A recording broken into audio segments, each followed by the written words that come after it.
can't resume yet, Senate tells Natasha. So guys, Natasha is planning to return back to the Senate once they are back from their break.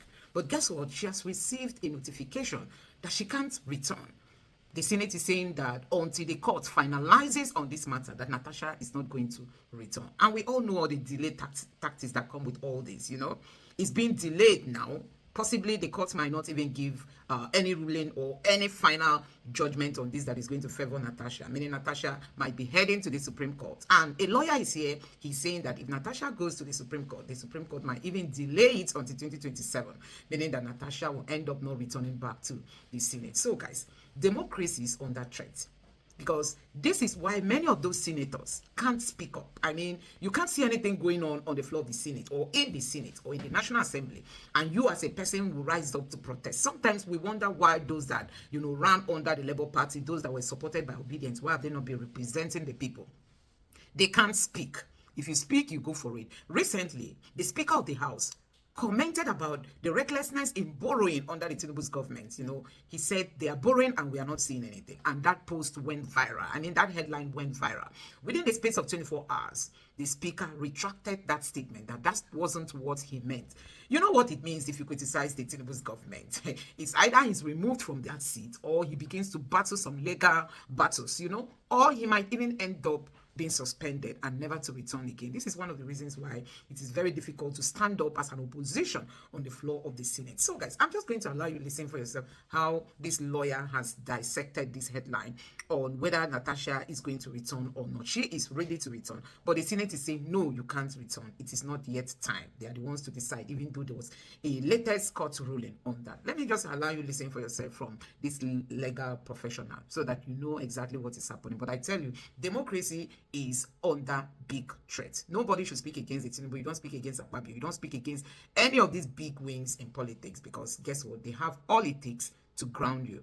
Take your time, watch this video. Let me know your thoughts in the comment section below. Now take a look. The Senate replies Senator Natasha Akpabio over our plan to resume duty, says the matter is still in court. Is a fresh controversy which has broken out in the National Assembly over the suspension of Senator Natasha Akpabio. The Kogi Central lawmaker had notified the Senate of our intention to resume plenary on the 4th of September, arguing that 6 months suspension, which began in March, has now expired. But in a letter signed by the acting clerk of the National Assembly, Dr. Yaya Danzaria, the Senate insisted that the suspension remains in force until the Court of Appeal rules on our case, describing the matter as sub judice. Senator Natasha's lawyer maintains that nothing stands in the way of our return, saying the senator has concluded plans to resume when plenary reconvenes later this month. Senator Akpabio was suspended on the 6th of March for insubordination following a dispute over a seat allocation on the floor of the chamber, a sanction that has also stripped her of her duties, aids, salaries, and office privileges, with both sides holding firm attention now shift to the judiciary to determine whether she returns to her seat or remains barred from legislative duties.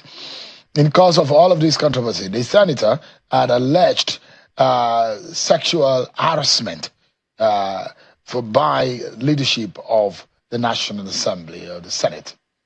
But let me remind everyone how these all started. It all started from the seat where she was sitting, where she was asked to relocate to another seat. And this cost her a lot. Take a listen to the moment when Senator Natasha Akpabio was suspended. That the Senate do suspend Senator Natasha Akpabio for 6 months for a total violation of the Senate Standing Rules 2023 as amended, for bringing the presiding officer and the entire Nigerian Senate in general to public opprobrium. Those in support of prayer will say aye. Aye. Those against say nay. I put the question. Those in support of prayer will say aye. Those against say nay. The ayes have it. Is it an issue of defiance to the rule of law or adherence to court processes? These are the issues that we need to dissect. Let's get a lawyer to weigh in on this matter. And a right activist, Mr. Inibe Efyong, is live for us virtually from Lagos. Thank you so much, Barrister, for joining us tonight. Thank you for having me. Yeah. Give me your own view. March till September, and in the Senator's estimation, 6 months is over, and she's due to resume.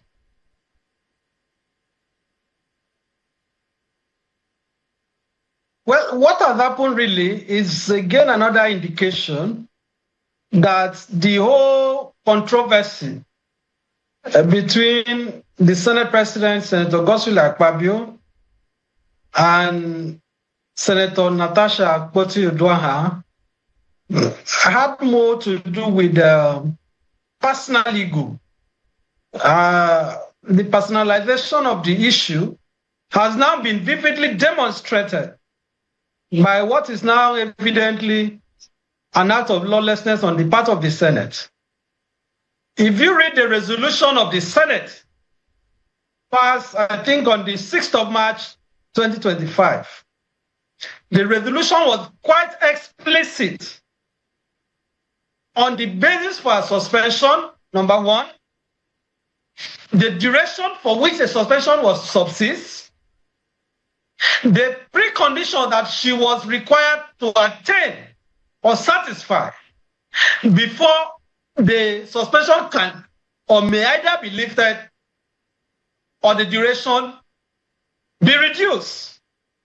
So even on the basis of their own resolution, even by their own Senate resolution, Senator Natasha had the option of apologizing to the Senate and retracting the comments that she had made about her encounter with the Senate President. And what they said was going to a wrong seat or taking a seat that was not allotted to her. She had the option to apologize. She had the option to make amends in line with the expectation of the Senate. She chose to go to court to contest her suspension, because don't forget that there was a lawsuit pending before the 6th of March. She had preemptively challenged the processes which crystallized in her suspension. So if the Senate, in their own wisdom, felt that it was possible to even recall her without her having to serve or exhaust the tenure of the suspension, namely 6 months, by giving her a condition which she elected not to satisfy, what is now the basis in law? What is now the basis in morality? What is now the basis in common sense for anybody to say that having served out the term of a suspension, that the Senate can now say that because there is an ongoing appeal process at the Court of Appeal challenging the legality of the tenure or the suspension that she has fully served, therefore they can hide under the cloak of sub judice and say they are not going to recall her. I find the letter of the Senate embarrassing. I find it scandalous. I find it contemptuous. And I find it very disparaging of the sensibility of the Nigerian people, because it is simple. You cannot say that somebody who has served punishment apportioned to her exhaustively, having now served for 6 months, the issue of suspension has a lapse by operation of law. The suspension no longer subsists because it's a definite period. And the court have made it clear in a plethora, in a number of cases, that parliament cannot suspend a member indefinitely. Because if you go by their skewed, by their diabolical logic, it will mean that if the Court of Appeal gives the decision tomorrow on the cross appeal by the Senate President and the appeal by Natasha, and either party choose to further appeal to the Supreme Court. This is possible.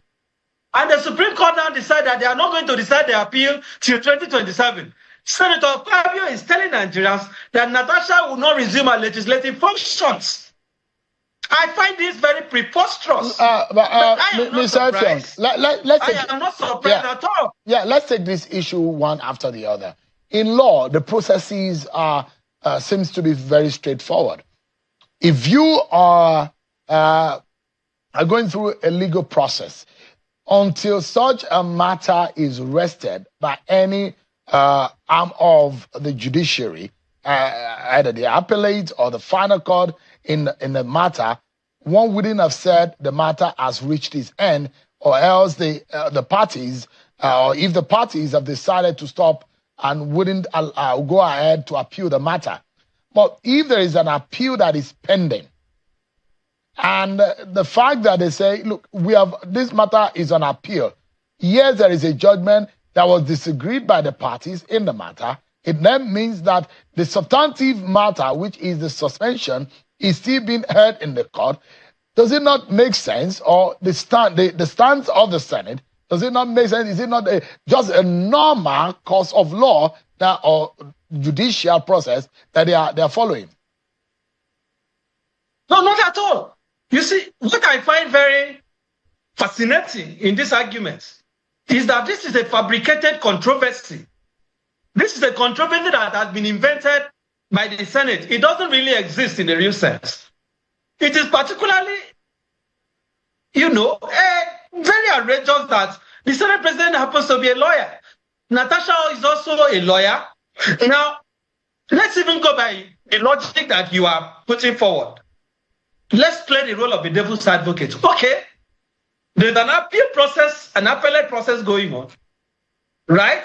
And you are saying on the basis of sub judice, you cannot allow her to resume her legislative functions.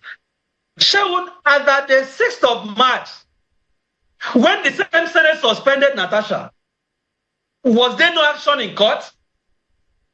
Did Natasha not go to court to seek an order to even restrain the Senate from suspending her? And notwithstanding that order, they proceeded? That is the first question. The second question is, what is the substance of the appeal? The substance of the appeal relates to the legality and the constitutionality of the 6-month suspension, which has now elapsed by a fraction of time, which has now run its course. The person penalized having served that tenure, because what they are now doing amounts to double jeopardy. There's somebody who has been penalized for a definite period, has served that definite period.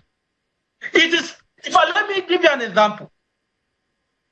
It is like saying that somebody who has been tried in a court, convicted for a simple offense, sentenced to 6 months, remanded in the Kirikiri Maximum Custodial Center.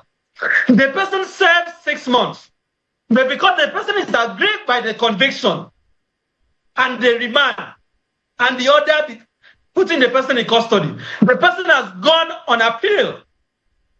Will the Nigerian Correctional Service now say that because this inmate, this prisoner, who has now exhausted the term of conviction, having served out the term, because that person has chosen to challenge the propriety of the conviction, and the appeal is pending, therefore we are still going to hold you in our facility because it is sub judice. We are not going to release you to enjoy your freedom, despite that you have served your imprisonment. This is the kind of witchcraft logic that the Senate is putting forward. It doesn't make sense. And year 1 law students will know better.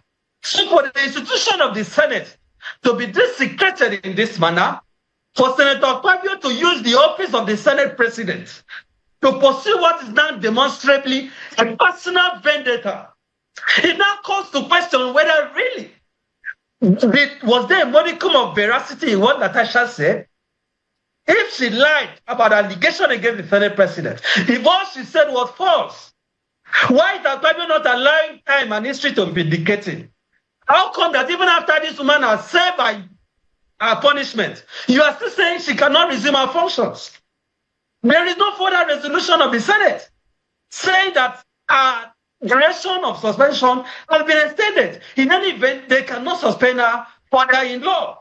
So to now hide under the cloak of an appeal and say that because she's challenging your power to suspend her, she's challenging the basis upon which she suspend her, despite that she has said that term, she cannot resume her functions. So now, let's look at it, Mr. Effiong. There are those who will say, understanding legislative processes, if you are suspended for a period of time, it means the legislative sitting period. And there are those who will calculate it in this way. And this has happened before. Mathematically speaking, the legislative sitting days are just about 3 days in a week. They sit on Tuesday, Wednesday, and Thursdays. Usually they don't sit on Mondays, on Fridays, except if there are extraordinary things that happen. Now, it is those days that is said to be calculated to make up 6-month legislative sitting. And those who say, oh yeah, if you calculate that, which has become like a norm in the legislative language, that the term for Senator Akpoti Uduaghan's suspension subsists. There are those who have that argument that even at that, suspension will still linger more. I'm not sure if any reasonable person can put forward that argument. But let's even assume, for argument's sake, that there are actually persons in this country who would advance that argument. The argument collapses on the face of it. The suspension speaks for itself. The instrument of suspension, the answer of the Senate. Go and look at the resolution of the Senate. You just heard the resolution where Akpabio read out a suspension. It is explicit that the Senate do resolve to suspend and hereby suspend Senator Natasha Uduaghan for 6 months. Not for 6 legislative calendar months. Take note of that. Because Parliament is elected for 4 years. For 4 years. Not for 4 legislative years. So if you are suspending a senator for 6 months, he's 6 months implicita, which shall serve. And in any event, parliamentarians are not paid based on legislative sittings. Senator Akpabio collects monthly salary, not sitting allowances. They are not paid based on the days that are legislative days in quotes. They are paid cumulatively monthly. So you cannot say, in fact, there is no basis for this kind of argument because the tenure of lawmakers in Nigeria is 6 months, even though it's renewable. It is 6 months. Okay? So you cannot say that you will now manufacture a different calendar, a different algorithm to now determine what the 6 months is. In any event, I have read the letter from the clerk of the Senate to Senator Natasha. That is not the argument that they have put forward. I don't think they will put forward that argument. It will be silly, with profound respect. It will be the height of silliness for the Senate to say that they are going to calculate the 6 months based on legislative sitting days. I think at that point, Nigerians will now call to question whether they are actually educated people in the Senate. I don't think they will make that kind of argument. I don't think Akpabio would reduce himself to that level to now say that Senator Natasha, that by their own computation, the 6 months has not elapsed. Mr. Effiong, quickly, if you were... the point of what I've been making. Yeah. This is a personal matter. Nigerians should stop making it about the legislative institution. This is a personal grievance between Senator Akpabio, who is the Senate President, and Senator Natasha. He's now using his office to achieve his own agenda. That is what this is about. The earlier they recall her, the better for them. Because they are now embarrassing the country for that. The international community will now continue to laugh at us as unserious people. Now, it is one thing for the Senate to make a position as to what they believe the law represents or in their own interpretation of the law. The PDP has said, look, whatever the stand of the National Assembly is, it doesn't matter. The senator should go ahead and resume. If you were Senator Akpoti Uduaghan's lawyers, would you advise differently? If I were a lawyer, I would accompany her to the Senate. I will accompany her to the Senate to resume her legislative function. Even She was suspended for 6 if you are months. met with resistance, she has seen those kind of resistance in the past. Well, what is the alternative? You want her to go back to court and file an action to challenge their refusal to allow her resume, so that they will now say, oh, there is not even an action challenging whether the Senate has power to stop her from resuming or not. Let us wait till the court decides it. She should not, I do not think she should play into their hands. What they are doing is the height of the shit. She has to go back to court. You have to be the option. I hope it doesn't have to get to that. Because the Senate is supposed to be a serious legislative body. Let Natasha go and resume her legislative functions. The letter from the clerk notwithstanding, the paper on which that correspondence is written by the clerk has more value than the content itself. That paper that they used to communicate the abominable decision to her is worthless as far as I'm concerned. It is provocative. And we cannot simply continue this way and say that, oh, because it is about Natasha, because she's in the opposition, it's a precedent that they are setting. You cannot, and it is primus inter pares. The same president in first among equal. She's not superior to Natasha. Akpabio is from my state, don't forget. He was governor of my state for 8 years. That is why some of us kept reminding Nigerians that we know the antecedents of this man. He doesn't forgive. Akpabio doesn't have a forgiving spirit. I can tell you. He's very vindictive. And I can also tell you that this is a man that will go to any extent to trample on the rights of people. I will stand by that any day. Because his tenure as governor, what the other assembly was. No, Akpabio doesn't understand opposition. We don't oppose Akpabio and get away with it. So what is happening to Natasha now? This has gone beyond seat allocation. Because in the first place, why are you suspending somebody for 6 months for presumably or purportedly taking a wrong seat?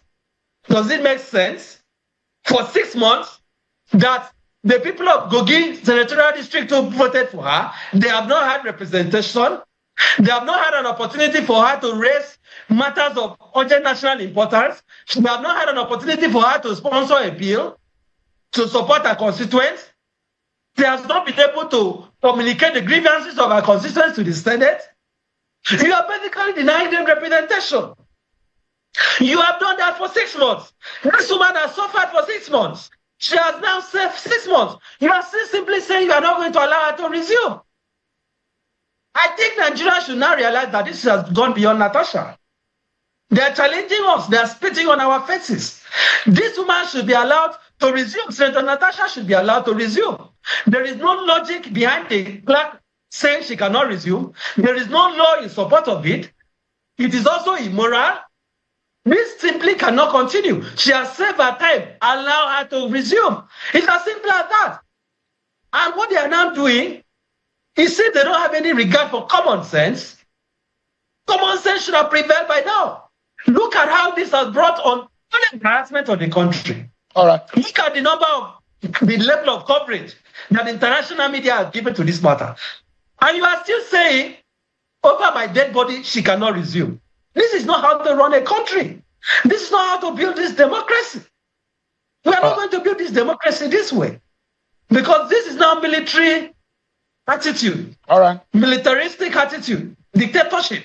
Let Natasha resume her functions. The law is on her side. Morality is on her side. Logic is on her side. History is on her side. What will Akpabio be remembered for on this issue of Natasha? Right. What is going to be his legacy?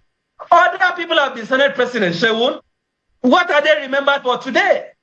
This is going to define the Akpabio presidency as the Senate President. If it's not careful.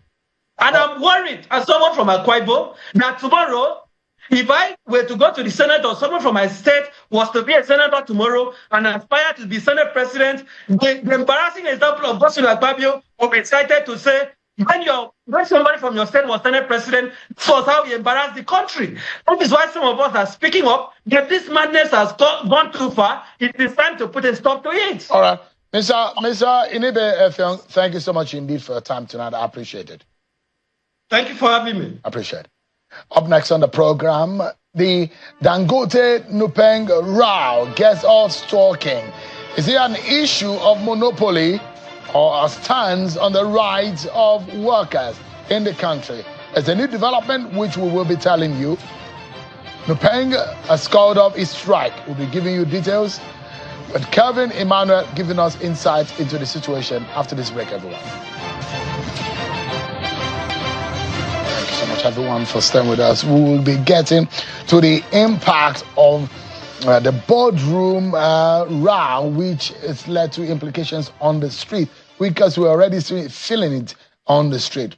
This is about the Dangote NUPENG row. There is a new development, and it looks to me that a resolution is now officially confirmed. We understand that NUPENG has suspended the strike action after DSS and the finance minister's intervention. Dangote refinery, we understand, and its management have agreed to workers' rights to unionize, according to the acting general secretary of the Nigerian Labour Congress, Mr. Benson Upa, who was at the closed-door meeting at the DSS headquarters.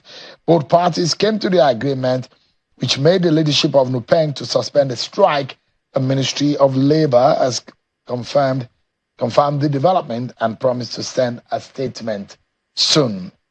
You will be seeing the memorandum of understanding, which we understand has been signed. It's been different talks, and there is some people who walked out of that conversation yesterday between the management of the Dangote Petroleum Refinery and the leadership of the National Union of Petroleum and Natural Gas Workers. Stretched late into the night yesterday, with the federal government stepping in through the Ministry of Labour to mediate. The negotiation followed a nationwide shutdown of few depots after NUPENG enforced its strike directive, accusing the Dangote refinery of attempting to bar tanker drivers and other employees from joining the union. Officials of the Nigerian Labour Congress, Trade Union Congress, and the Petroleum Regulatory Authority were also present at a marathon meeting, which we understand now went from the Labour Ministry to the DSS headquarters, perhaps having some security implication should the nation be shut down in terms of oil and gas production and transportation. So the strike has left filling stations closed in cities like Lagos, Warri, Sokoto, and other parts of the country, raising fears of fuel scarcity and transport fare hikes. The NUPENG president declared 100% compliance nationwide, but we understand now that that has been resolved. Let's get some clarity now and some perspective on this matter. I'm being joined by energy expert and petroleum economist, Mr. Kevin Emmanuel, who is live for us here in our studio. Thank you so much, Mr. Emmanuel, for joining us. Thank you so much. Good news, isn't it? For Dangote to agree, to NUPENG's demands that the truck drivers of the how many hundreds of CNG buses by Dangote now to unionize. Currently, there's 1,000 CNG trucks on ground that Dangote available in Nigeria that can take anywhere between 35 and 50 million liters of PMS on a daily basis. But Seun, I wanted to say to you that from my understanding of events, Dangote was not against unionization of the truck drivers.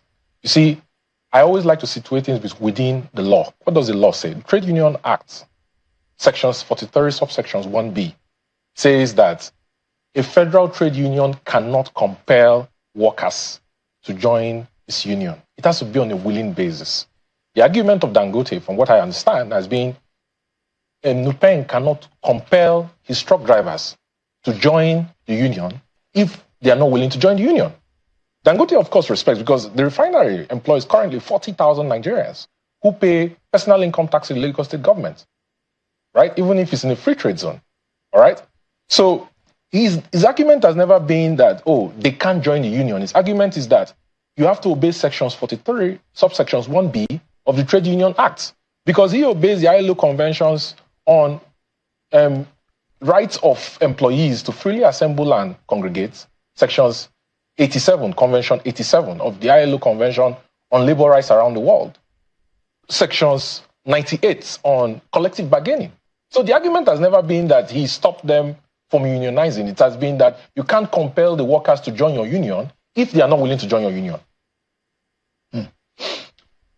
Is the matter of And it happens in a lot of private organizations that you would say, as a policy of the organization, you can on your own go and join union. Yes. But as a chapter within the organization, that is not allowed.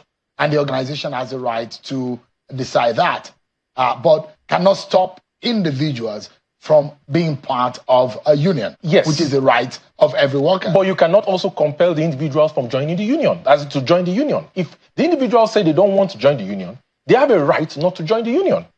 It's covered by the Trade Union Act. And so it's interesting because, when you look at the labor union and you look at the role they played in the events of the last 12 months. I was on this show several months ago when NNPC had claimed that Warri refinery was working. And I was on this show and I remember telling you that Warri and Port Harcourt refinery are not operational.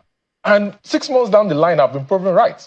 NLC went there, Pengerson went there, NUPENG went there, Petron went there, and said that, that it was working. Petron even said that they were lifting products, and it was not working. Right? 12 months. When last did we experience any disruption to the supply of products around Nigeria? It was under the previous regime of Dangote not supplying the markets with fuels. Right? You have a situation where at every point in time,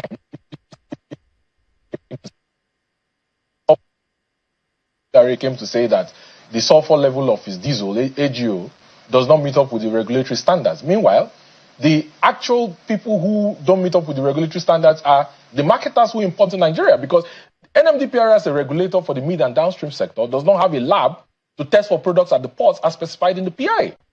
So you've had these people congregate to place obstacles in the way of Dangote since he started operations. If it was not, you can't sell to the Nigerian market, it is, you don't have the right specification of products to supply the Nigerian market. It is the government does not have the crude supply based on domestic crude supply obligations in sections 109 to supply with crude oil feedstock it needs. Dangote is spending $650 million every month importing crude oil into Nigeria to refine. NNPC struggling with Dangote when you consider the fact that NNPC is not supposed to struggle with him. They are shareholders in the refinery. So he constantly placed obstacles on his way. And, from a broader perspective, the agenda for this strike action was not actually, whether the workers are allowed to unionize or not. And NUPENG was being used as a proxy, as a last form of defense for the marketers who realized that they failed. But because you have a situation, where the number of CNG trucks that Dangote has on ground today can supply Nigeria. 27,000 retail stations around Nigeria have registered to take products from him. The recent increase in the price of CNG per standard cubic unit from a little over 200 to over 400 naira, it was actually targeted at Dangote to ensure that, his economics on the cost of delivering products directly to filling stations, like he's promised in his business model, does not succeed. Okay, so let's look at it from this matter. You know that there is anger in the downstream about Dangote's operation. A lot of the operators think that Dangote is overreaching. And I'm very sure that you operate in that sector and that a lot of them are not happy with him. And you see Dangote as a single investor who has investment now in the upstream, in the middle stream, and in the downstream. And there are those who say this monopoly could cause Nigeria energy insecurity. One man who allowed to do all of that is dangerous to the economy. The company that Dangote uses to operate, and they're going to begin operations, OML 71 and 72, or PML 71 and 72, is actually not Dangote. Dangote is only in the midstream sector. Dangote is not in the downstream sector. But he has a license to operate. But it's not Dangote. The name of the company that has... But he has an investment in it. He has an investment. So the PIA says that if you're going to play as an integrated energy company, you're allowed. If you're going to play as a company, you're not allowed to use the same company legal entity up, mid, and downstream. And I'm saying to you, Seun, today, in response to your question, that he's only operating in the midstream sector today. He's not in the upstream. because the entity that operates legally upstream is not Dangote. So, no, this, one of the fears, I'm establishing that fact that there are those who think that monopoly is being taken too far and that it's dangerous for one single individual. And you see that happen in the rest of the world, where government will caution individuals to say your monopoly is dangerous to the existence of our nation. Now, the other part to the conversation is to the effect that, look, you've taken the jobs off some people's hands by introducing, you are the one refinery, you are the one who wants to truck. You've taken a whole sector out of business. So he's employing 8,000 truck drivers. He's employed 40,000 people at the refinery who are paying personal income tax to the Lagos state government, right? He's created so much in the value chain, not just for petrol, automotive gasoline, oil, or Jet A1 that is now being exported to EU, the UK, and the US. He's also exporting polypropylene crystals. He's exporting residual fuel oil. He's creating so much value that didn't exist today. The returns Nigeria gets per barrel of crude oil is no longer bring crude to surface, you send it to terminals, and then you export. He's refining into derivatives and is bringing in net export proceeds into Nigeria. As a matter of fact, when the GDP was recently based on 2019, from $188 billion to $253 billion, that has brought down Nigeria's debt to GDP ratio from 52% to 39.1% currently. Dangote was mentioned as a consequential factor in the increase of Nigeria's GDP size. So Dangote is of positive value than negative? Absolutely positive value. And there are the cons in this matter. I don't see the cons. I don't see the cons. And the reason I don't see the cons is because for more than 30 years, Nigeria has been importing dirty fuels into the country.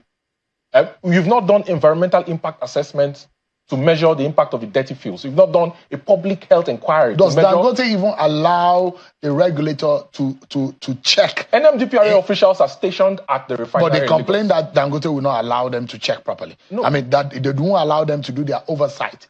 So NMDPRA, as a regulator, has a license to the refinery called the license to operate. If Dangote refuses them access to any part of that refinery, that LTO will be withdrawn. So that is completely false. They can't put out an official statement to this effect to say that it doesn't allow them full access. But they are to the grumbling, refinery. and I'm very sure Let them put out an official statement. There are grumblings, and you will hear. Now, the thing for me is that you could mention billionaires and companies owned by individuals in the United States that the United States is proud of. And there are companies that represent the United States, the UK, France, and other Germany that are owned by individuals that make that country proud. And now I look at Dangote, it's an example to the rest of the globe. It stands as one man. When Nigeria is mentioned, easily when you mention Nigeria, you almost want to ask, what about Aliko Dangote? Because he's made a mark in the sectors that he has operated. However, what do you think is causing the grumblings, the anger of those who are cooperating in the sector, especially when he entered into the petroleum sector? Shehu, you've had people who didn't see the future. You know how your BlackBerry phones, went out of service. Nokia phones went out of service. Apple innovated. They created smartphones with screen without buttons, and the market took it. It's called innovation. It's called moving ahead with the times. It's causing disruption. It's causing disruption. It's market forces. Some people are losing their jobs. It is a force of nature. So Dangote is a businessman. He's a businessman. He's not to be blamed. He's allowed to. But does the government need to caution? The government. Or he has a capitalist rights of freedom to operate. He has the freedom to operate. It's a free market. And if they are disgruntled, they should come together as a consortium, put up money, get their own license from NMDPRA and go and build their competing refinery. Whatever competitive tool that Dangote is employing as a businessman is to the advantage of the ordinary man. It is to the advantage of the ordinary man. The rest of the competitors. For the last 12 months, until NUPENG decided that they were going to violate the Trade Disputes Act, Nigerians have never experienced, or the president has never been briefed and said that NUPENG or PENGASIN is threatening strike. For the last 12 months, we've had uninterrupted supply of petroleum products. We've never had it. Since Dangote came, they have come now because they are realizing that their depots in Lagos, in Warri, in Calabar are going to go out of service. They are obsolete because Dangote is doing 44 million liters of PMS as we speak. He's doing up to 26 million liters of diesel and he's doing up to 14 million liters of Jet A1. He can solve the daily demand of transportation fuels that Nigeria has. But the regulator has not provided empirical evidence to support the 50 million liters per day that they claim Nigeria consumes. It can also monopolize the pricing mechanism of the market. So you can't see, the petroleum sector is one of the most heavily regulated sectors in the world. The formula for calculating price of PMS, as a matter of fact, if you even follow the formula for calculating the price of PMS, Nigeria is selling the price of PMS at a discount to what Dangote is selling to Platt when he exports products out of Nigeria. He is trying to bring in these CNG trucks to deliver directly to consumers so that there's no room for middlemen playing games with supply of products or altering the quality of the products. And he can also have wiggle room to be able to reduce prices and insulate Nigeria from shocks in exchange rate or the price of crude oil. Quickly, we're due for a break, but before we go on that break, let our viewers see the content of the memorandum of understanding reached at the end of the conciliation meeting held at the 8th September 2025 meeting between the management of Dangote Refinery and the Petrochemical Limited and the Nigeria Union of Petroleum and Natural Gas Workers held at the Federal Ministry of Labor and Employment. So the threat and the dispute was over the refusal of the management of Dangote Refinery and Petrochemical Limited to allow the employees to be unionized by registered labor unions. But they've agreed on some resolutions, and which are that since workers' unionization is a right in line with the provisions of the extant laws, that the management of Dangote Refinery and Petrochemicals Refinery and unionization of employees and petrochemicals who are willing to unionize, that the process of unionization shall commence immediately and be completed within 2 weeks. And it was agreed that the employer will not set up any other union. Arising from the strike notice, no worker or employee of Dangote Refinery and Petrochemical will be victimized.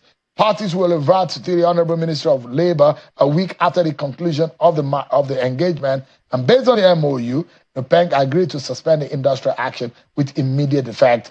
Sayudan Tata MD Dangote Group and NMDPRA signed representation of TUC representative NLC. I'll come back to the resolution, which has consequential effect on not only the product but the economy.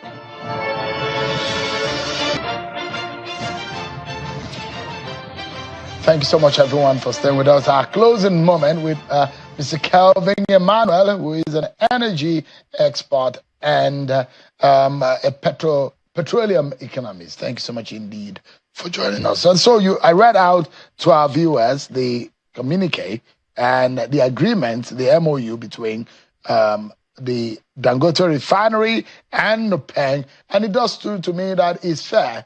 No one will be forced to unionize.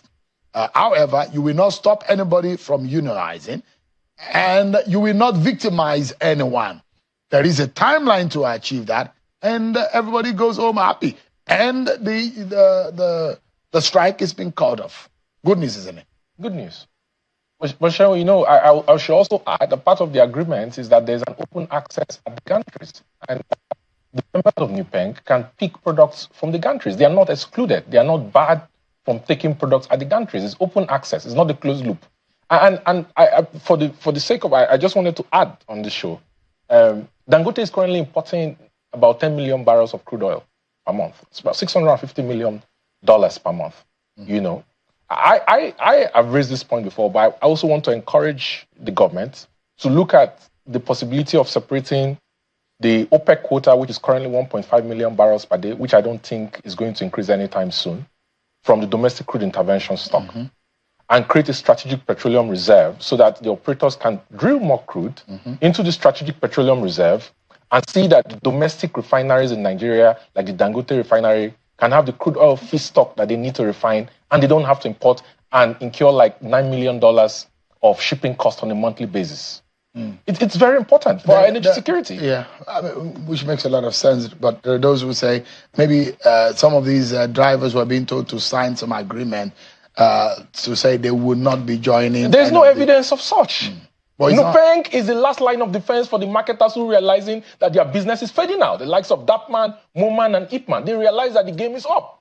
So it's either they get on with the program or they go and build their own refineries to compete. Kevin Emmanuel, thank you so much. It's a pleasure having you on the program tonight. Thank you for I appreciate the insight. That's our show for today, everyone. Many thanks for watching.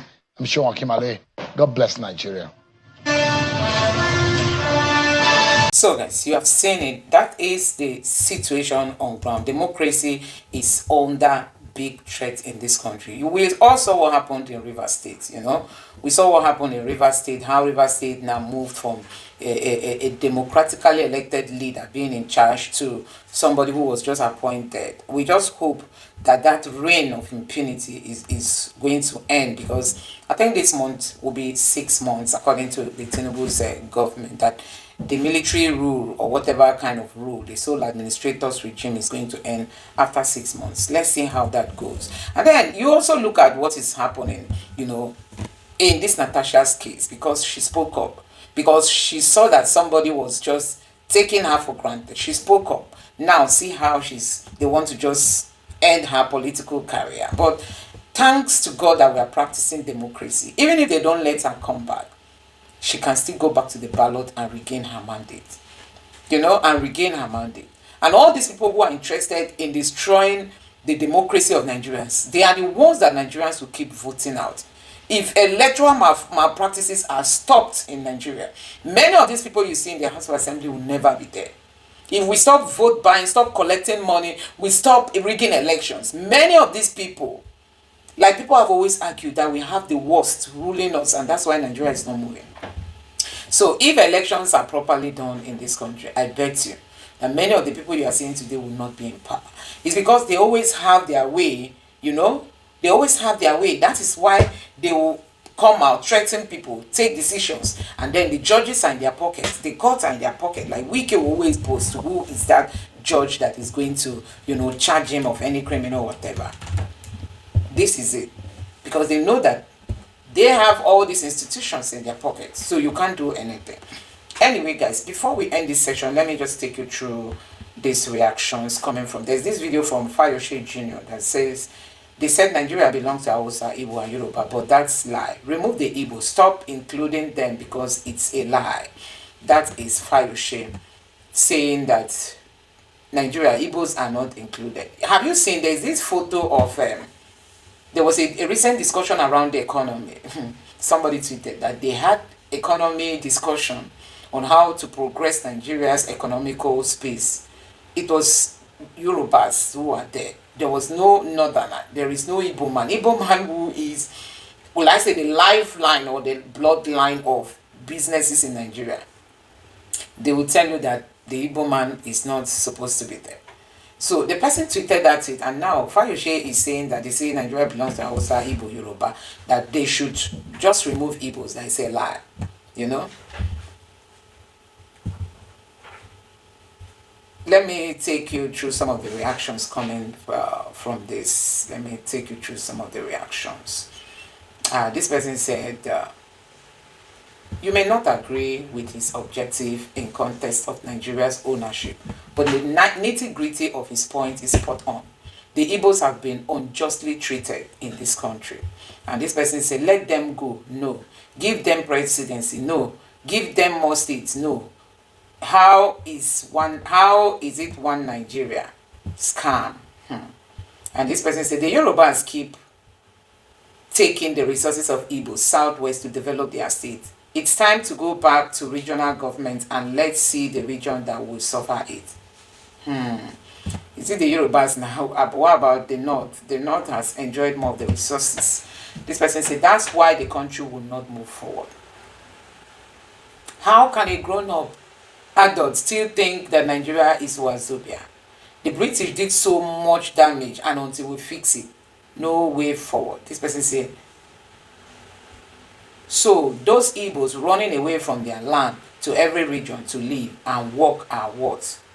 This Opono no to get sense. Okay, this person is saying that the Igbos, if you fix the Southeast, no Igbo man will even want to leave his environment. This person says it appears Yoruba obedience are more sense. Have more sense than their Igbo counterparts. Oh my God. This person say, what about Bini, Idoma, Igala, TV, Juju, etc. other tribes? This one has gone to smoke Igbo again. That's what they say now. They say the main tribes are the Igbos, the Yorubas, and the Hausas. And then Isaac Fayoshe is saying, remove Igbo from Nigeria is will. Nigeria isn't owned by any tribe, Hausa, Yoruba, Igbos, or others. Every ethnic group contributes to this country. Tribal supremacy talk is what keeps holding us back. Yes, we contribute, and let's have a fair share of the benefits. This person say, they are the people. These are the people like this here, and Rufai and Adiola Fayogun. They are the ones fueling heat and victimhood to hold cloud. It's very simple to gaslight people's emotion, especially in a place like Nigeria. I don't think so. What these people are saying is the truth. This person, if you think he isn't saying facts, then you are one of the problem of Nigeria. Another person say, when Nigeria divides, then every region will know the reason. Every region will know the real scam about Nigeria from north, east, west, south. Uselessness will never end in this shithole. Another person say, make I no talk my mind yet, cause nobody be mumu for here. If Nigeria belongs to everyone, why can't an Igbo man rule? So I think there is this good videos by Very Dark Man and Fayoshe. Very Dark Man just made a video now saying, why do we have seaports only in Lagos, international airports only in Lagos? In short, he said even that of Abuja is not as functional as that of Lagos, that of Lagos is the main international airport. That is not supposed to be, that Lagos is holding Nigeria back. And Nigerians, a kind of, if you split what Lagos is holding, other regions will develop. Then you don't need this mass migration we are seeing into Lagos that make Lagosians feel the Igbos are taking their lands, they are buying their lands, they are taking their houses, and they begin to demolish people's property in the name of the built on the wrong path. You collected the money, you sold the land, you approved the building, you did all those, only for you to come in when people have moved into the house to tell them that the house has been wrongly constructed on a pathway of a pipeline or whatever you call it. And then you end up destroying hard-earned money of people. Sometimes they are giving 2 days to park. Sometimes they are giving hours to park. We've not seen a country like this, honestly. People always say if you remove Igbo businesses from Nigeria, from Lagos, that Lagos is going to crumble. You may not understand the economic sacrifice that the Igbos are making when it comes to Lagos, because they are the people that know business. So if we have these seaports in other places and we have international airports in other places, I don't really think there will be any cause of alarm. You won't be telling us that Lagos is overpopulated, you know. Just taking Lagos, developing Lagos, like in the recent budget of Tinubu, Lagos has a special treatment. Lagos has a special treatment. It's not being treated like other states, you know. The money that is going to be spent in Lagos is different, and it was budgeted differently. You won't tell me that you spend all those money and Imo State is said to be producing, having the highest of gas, production of gas in the entire country. Imo State, Abia State, you know, the money that is being generated is being used, even that region. Tell me, what is the federal government presence in Imo State, in Abia State, in Anambra State, in all those states? Nothing. The recent budget, Tinubu budget, was almost zero for these states. The Southeast and the South had the least. And they keep telling us that we are one. Until we correct this unbalanced union, things are not going to work well. This person say, if it's Fulani and Yoruba, they will learn a lesson soon. This person say, Nigeria does not belong to Hausa, Igbo, Yoruba. It belongs to all. A Biro man should have the same opportunity as a Yoruba man. And a Bira man should have the aspiration of becoming president. Presidency is not an exclusive, it's not exclusive preserve of some ethnic group. Okay, this person is saying, don't just say it's for one particular people. This person saying, make una stop this tribal ownership mentality, I beg. Nigeria no get landlord. Hausa, Yoruba, Igbo, TV, Idoma, Fulani, everyone owns a piece of this country. If you remove Igbo, now who could fill the gap? Think I'm well. I think the Igbos are ready to go. They say they want to go. This person said, dear Igbos, don't mind this guy. Oh, he is not supporting you guys.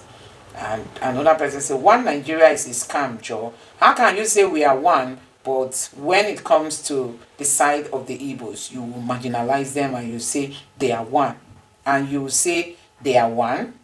That's pure scam. Allow them to go. You said no. Allow them president. You said no. Amalgamation of Nigeria is a scam. So, everybody's almost saying the same thing. But let me know your thoughts on this in the comment section below. Please don't forget to subscribe to the channel and turn on the bell notification.